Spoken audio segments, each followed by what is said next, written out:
को बड़ी राहत दी है। बड़ी खबर आपको बता रहे हैं, आरबीआई ने 5 साल बाद रेपो रेट घटाया। रेपो रेट में बता दें कि 0.25% की कमी की गई है। रेपो रेट बता दें कि अब 6.5% से घटाकर 6.25% किया गया है। तो ये बड़ी खबर आपको बता रहे हैं। पॉलिसी रेट में 25 बेसिस पॉइंट की कमी है। आरबीआई की तरफ से जानकारी दी गई। होम लोन की जो ईएमआई है उसके कम होने के आसार हैं, एक्सपर्ट्स ये बता रहे हैं। तो आरबीआई ने रेपो रेट में 0.25% की कटौती की है। लोन सस्ते हो सकते हैं। मौजूदा ईएमआई भी, आपको बता दें कि ईएमआई भी कम हो सकती है। Certainly not be sufficient time. We do not want to cause, any disruption. We will ensure a smooth transition.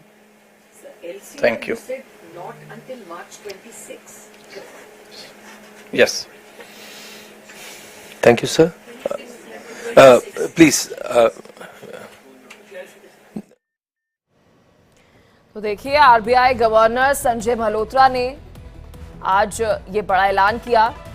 Monetary policy committee MPC में फैसलों की जानकारी दी।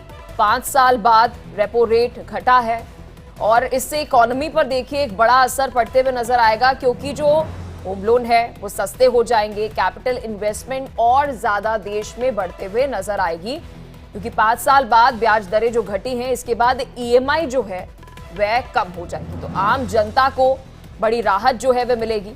ये बड़ी जानकारी आपको दे रहे हैं। आरबीआई ने बता दें कि इससे पहले 2020 में आखिरी बार रेपो रेट में लगभग 0.40% की कटौती की थी और इससे 4% बता दें कि कर दिया गया था। और चलिए, इसे और बेहतर समझाने के लिए हमारे साथ विजय सरदाना, इकोनॉमिस्ट, जुड़ चुके हैं। सर, बहुत शुक्रिया अपना कीमती समय देने के लिए। सर, क्या लगता है किस तरह से इकोनॉमी पर असर पड़ते हुए नजर आएगा आरबीआई की तरफ से जो ये बड़ा फैसला लिया गया है? कहा जा रहा है कि होम लोन जो है और जो ईएमआई है वो थोड़ी सस्ती हो जाएगी। देखिए, इस समय अगर हम पूरी दुनिया में बाकी देशों से कंपेयर करें तो हमारे यहाँ ब्याज रेट बहुत ज्यादा है। इस कारण कंज्यूमर्स को भी दिक्कत रहती है और इंडस्ट्री में जो इन्वेस्टमेंट होना चाहिए वो भी नहीं हो पाता है। तो ये जो प्रयास किया है आरबीआई ने कि एक मैसेज देने का कि हम इंटरेस्ट रेट कम करेंगे, ये एक सही दिशा में कदम है।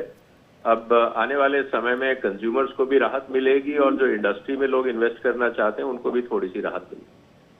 सर, कहा जा रहा है कि इससे कैपिटल इन्वेस्टमेंट पे एक बहुत बड़ा असर पड़ते हुए नजर आएगा, क्योंकि देखिए अगर ईएमआई आपकी थोड़ी कम होगी तो जो भी लोग घर लेना चाह रहे होंगे तो उन्हें एक बड़ी राहत मिलेगी। क्या कैपिटल इन्वेस्टमेंट पर बड़ा असर पड़ते हुए नजर आएगा? और डायरेक्टली अगर हम बात करें तो इकोनॉमी पर क्या कुछ असर पड़ेगा? देखिए, इसमें दो चीजें इंपॉर्टेंट है। एक तो ब्याज की दरें और साथ में महंगाई। अगर महंगाई पे काबू नहीं हुआ तो जो इंटरेस्ट रेट का बेनिफिट मिलना चाहिए वो नहीं मिल पाएगा।